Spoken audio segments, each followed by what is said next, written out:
non-domiciled people, there's been an influx of them in Ireland over the past 2 or 3 years. Is this as a result of the recent changes in the UK? I think we've seen a lot over the last 10 to 20 years. A huge number of the expats we deal with in Ireland are living here, working for multinational companies in Ireland. In particular, a lot of them are working for the tech companies in Dublin. So there's a huge number of expats there. There's probably been somewhat of an uptick since the changes announced in the UK, but I wouldn't say it makes up a significant proportion of the people we're dealing with. Okay, that's very interesting. And I suppose we have a lot of clients that are looking to understand what the word domicile means. Mm-hmm. Can you just give us kind of the clarity on what exactly domicile means? Yep, sure. So domicile for an individual, it's not a very black and white issue. It's open to interpretation, but broadly speaking, what it means is the country that they regard as their permanent home. So if you have someone, for example, who was born in the UK, born to British parents, and they've grown up there, they've gone to college there, and they're moving to Ireland now at this point in their life, they in all likelihood would be considered domiciled in the UK. On moving here then, from an Irish tax point of view, they're considered non-domiciled in Ireland. So with domicile, it's typically, for most people, it tends to be the country they were born in. It's not exclusively that. When you're born, you take your domicile from your parents, your domicile of origin. When you become an adult, you can acquire a domicile of choice. So for example, if you had someone who was born in South Africa but moved to the UK when they were 3 years old and they've lived there since then, all of their life is there, the family is there, everything revolves around the UK, there's a good chance that they would acquire a domicile of choice in the UK on becoming an adult. When a person moves to Ireland then, as I said, they're considered non-domiciled here for tax purposes, and what that means, broadly speaking, is that they're only taxed in Ireland on their Irish source income. Their foreign source income and their foreign source gains aren't taxable in Ireland unless they elect to bring the funds into Ireland, at which point it becomes taxable. What does actual Irish domiciled mean? So I suppose the point at which someone's domicile changes from their initial domicile to an Irish domicile, it revolves around their future intention. So if they have an intention to make Ireland their permanent home, to live here indefinitely for the rest of their days, then that would be an indication that their domicile may have changed to an Irish domicile. What you would do then is you'd look at the underlying facts of their case and see, do the facts support the assertion that their domicile has changed. So what I mean by that is, for example, have they severed links with their jurisdiction of previous domicile? Have their links with Ireland strengthened? And the items you'd look at here would include, do they continue to return to their previous jurisdiction to visit? Do they have ongoing family links there? Do they have business links there? Are they involved in any clubs or societies there that are ongoing? Do they retain property there or other assets? In terms of then looking at Ireland, have they taken up Irish citizenship, for example? Have they acquired property here? Have the circumstances of their family life changed here? All of these factors would be relevant. There's no one factor that decides that you're looking at the totality of their case. I suppose one other point to make here is that the onus is on the party asserting a change in domicile to prove that. So where either revenue or the individual believes their domicile has changed to Ireland, the onus is on them to prove that. Okay. And so, for example, I'm an expat or a non-dom, and I'm coming to move into Ireland. When do I become a tax resident? In what particular duration or what particular time of the year? Or can you explain that, just that mechanism, please? Sure. So I suppose if we look at the rules around tax residency first in Ireland, so there are two different tests on tax residency in Ireland. Are you here in a given year from 183 days or more? Or are you here in a given year for 280 days between that year and the previous year, with a minimum of 30 days in the year you're looking at? If you surpass either of those tests under the Irish rules, you're considered tax resident in Ireland. So if you take an individual who moves here, let's say they move here mid-year, they move in April, but they exceed the 183 days in the year, they're tax resident from the 1st of January. So this is something that can cause a little bit of confusion. Sometimes people feel that they'll only be tax resident from the date they arrive, whereas in actual fact they're tax resident from the 1st of January that year. What that means is they need to be careful to plan ahead before they move here, so that they understand that anything that happens in that earlier part of the year before they actually arrive here will be relevant for Irish tax. That's interesting, what they have to plan before coming to Ireland, become tax resident in Ireland. And that planning is their kind of sources of income could be multiple sources of income. Can you just please explain or just expand on that part? Yeah, so I suppose if we take, let's say, what we would typically do for an individual that we're working with, ideally they're in touch with us the year before they become tax resident, and what you would be looking at is, as you said, you're looking at all of their income streams and you're looking at their assets, what do their assets consist of. What you want them to understand before they become resident in Ireland is which of their income streams will be taxable in Ireland, what assets potentially become taxable in Ireland if they dispose of them, and are there any steps they need to take to arrange their affairs in such a way that they're not causing any issues for themselves when they arrive here. So what I mean by that is, let's say setting up separate bank accounts so that they can segregate funds that are clearly not taxable in Ireland if they bring them in. Those funds would include pre-existing savings in cash form from before they became resident in Ireland, versus sources of income that will become taxable if they bring them into Ireland. So if you take someone, for example, who has pre-existing savings, you might put them in a particular bank account that you know you can tap into when you're resident in Ireland, versus maybe a separate bank account for dividends or foreign rental income that they're receiving after they become tax resident in Ireland. Okay, very interesting. And we have clients that have multiple sources of income. Is there sources of income that we should be wary of that fall outside potentially the net of the non-domiciled or the expat regime? Yeah, there are a couple that tend to cause issues. So where individuals hold investments in ETF or fund type investments, some of those assets and income streams would not be subject to remittance basis. And what I mean by that is they could become taxable in Ireland regardless of whether they bring the funds into Ireland or not. So if you take someone who has an investment in an ETF and they dispose of that ETF but don't bring the funds into Ireland, a person might expect that wouldn't become taxable in Ireland under the non-domicile rules, but because of the particular treatment applying to those investments, quite often that can become taxable in Ireland. It doesn't apply to all ETF and funds. It's very much a case-by-case basis. So what we do with individuals that we work with is that we would do a review of their investment portfolio to assess what funds would become taxable in Ireland in the event they dispose of them and which ones wouldn't. Very interesting. And what steps, I suppose, need to be taken, say, for moving in advance to Ireland as such? What do I need to be looking out for with these type of complex ETFs and cryptocurrencies? What steps should I set myself up before moving to Ireland? I suppose knowing the landscape is a big part of it. Knowing whether there are assets that you want to avoid disposing of during your period of residency in Ireland. Sometimes we're dealing with individuals who are moving here for a role with their employer, or they may be here for 2, 3, 4, 5 years, but they have long-term investments that they're not planning on disposing of, but they need to know whether those investments will trigger a tax liability in Ireland if they happen to dispose of them. So I suppose educating an individual as to the tax landscape in Ireland.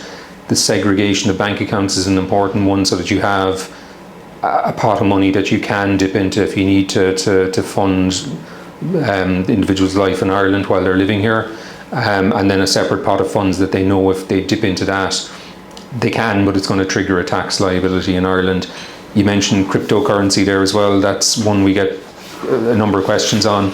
The position with cryptocurrencies is that Revenue have provided guidance as to their interpretation of the tax applying to cryptocurrencies. We mentioned the remittance basis, a tax that typically applies for non-domiciled individuals, which means it's only taxed in Ireland if you remit the income or the gain.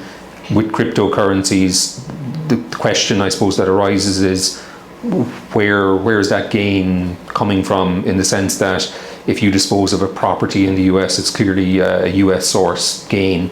With cryptocurrencies, what Revenue have said is because you can't point to a location where the cryptocurrencies are located, you can't view it as a foreign source of income or gains. So Revenue's view is that the income or the gain from cryptocurrency is wherever the individual who owns that cryptocurrency is tax resident at the time. What that means is if you have someone who's non-domiciled, an expat moving to Ireland, and they dispose of cryptocurrency while they're living here, or they have an income stream from cryptocurrency while they're living here, that will be taxable in Ireland. That's Revenue's interpretation on it.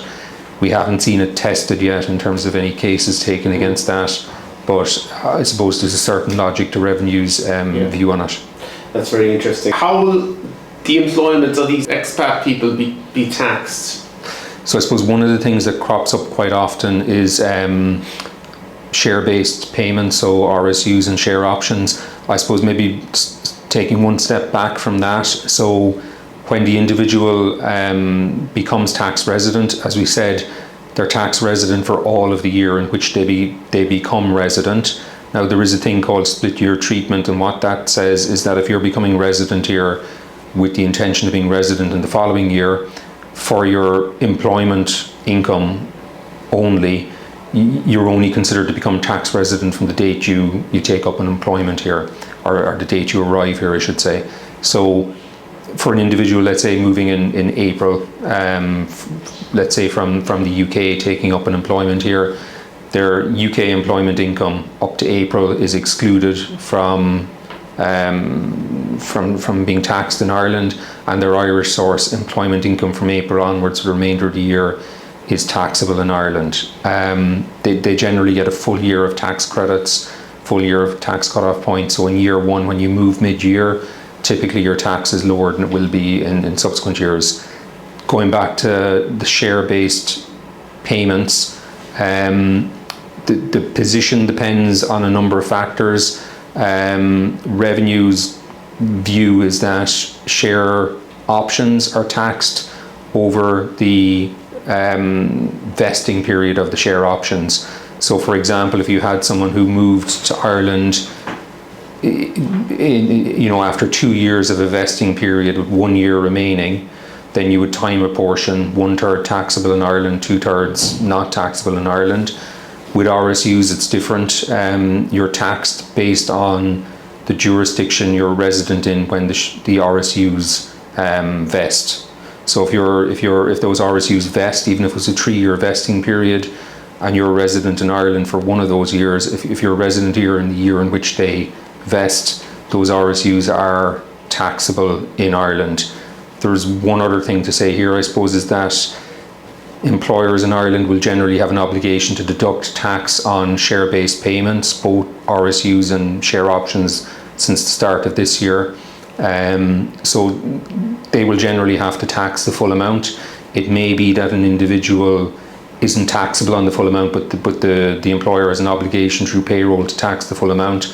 So we deal with a number of cases where individuals have been taxed on the full amount, but are due a tax refund because of that. Yeah, so I'm Holder, I work for a large multinational, and I get my salary, I get options, and I get RSUs, and I've been redeployed to another jurisdiction. Just explain, how do I get taxed accordingly? Like, do I get taxed on the RSUs at the date of receiving? How do I get taxed on when I execute the options and the RSUs? Just explain just the difference when I'm working in Ireland in receipt of options and RSUs, and then all of a sudden I get redeployed to another jurisdiction outside of Ireland. What happens there? So if we take an example, let's say you started working for your employer 1st of January 2024, and you're employed with them in Ireland for 2 years and you leave at the end of 2025 and you move to another jurisdiction. And let's say you received share options and RSUs with a 3-year vesting period, both of them, from the start of 2024. So you've left at the end of 2025, the RSUs and the options vest at the end of 2026. So with the options, what you would do there is you would look at the vesting period of 3 years. You would see that you're resident and working in Ireland for 2 of those years. So 2/3 of the options would become taxable in Ireland, even though they vest and you exercise them after you've left Ireland. With the RSUs, it's different. With the RSUs, they would be vesting at a point when you're no longer tax resident in Ireland. So they would not be taxable in Ireland. So there is a difference in the tax treatment between the two. Okay, that's interesting. Inheritance tax. I'm an expat or non-dom, and I am living in Ireland, say for 2 or 3 years, and I inherit a significant sum of money from abroad.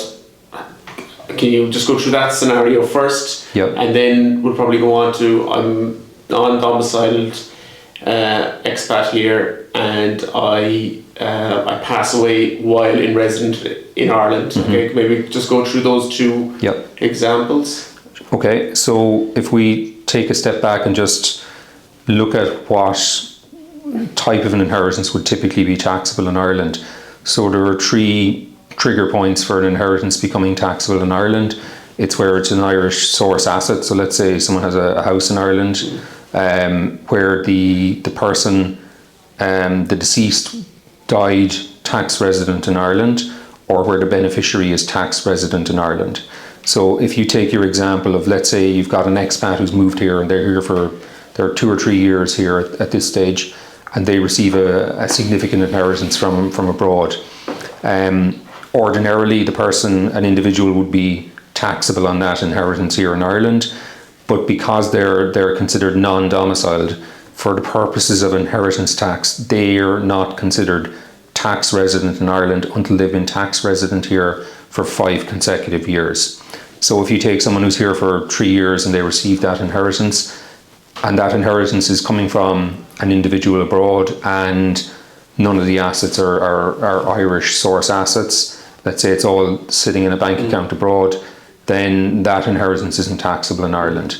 This situation differs if they're here for another couple of years. So let's say they're here 7 years and they receive that same inheritance. That inheritance is now taxable in Ireland because the beneficiary is tax resident in Ireland. They're non-domiciled, but they've been here for more than 5 consecutive years. The inheritance is taxable. The first 400,000 is tax-free, and anything over that is taxed at 33%. With their residency, it's 5 consecutive years. So if you had a situation where someone left for a year and then moved back here, that clock starts again in terms of that 5 years. The situation differs in relation to the US. So if you're an expat here and you receive, or even if you're not an expat here, and you receive an inheritance from an individual who died domiciled in the US, if none of the assets are Irish source assets, none of that inheritance is taxable in Ireland. Ireland has a treaty with the US that assigns the taxing rights in that situation to the US solely. Okay, that's very interesting. So I was a US citizen, I'm domiciled in the US, and I come to live in Ireland, and I live out my last years of my life in Ireland. I have a significant amount of money to redistribute on my death. How is that taxed accordingly under the Irish thing? Can you just go over that scenario? Okay, so in that situation, if the individual dies Irish tax resident but US domiciled, any assets that are non-Irish assets would fall outside of the Irish inheritance tax net. Any Irish assets would be subject to inheritance tax in Ireland. Okay. So if you had that individual dying and they had significant assets remaining in the US, then Ireland would not tax those assets in the US. Okay. But they're subject to potential US taxes as well. Yeah, Okay. they are.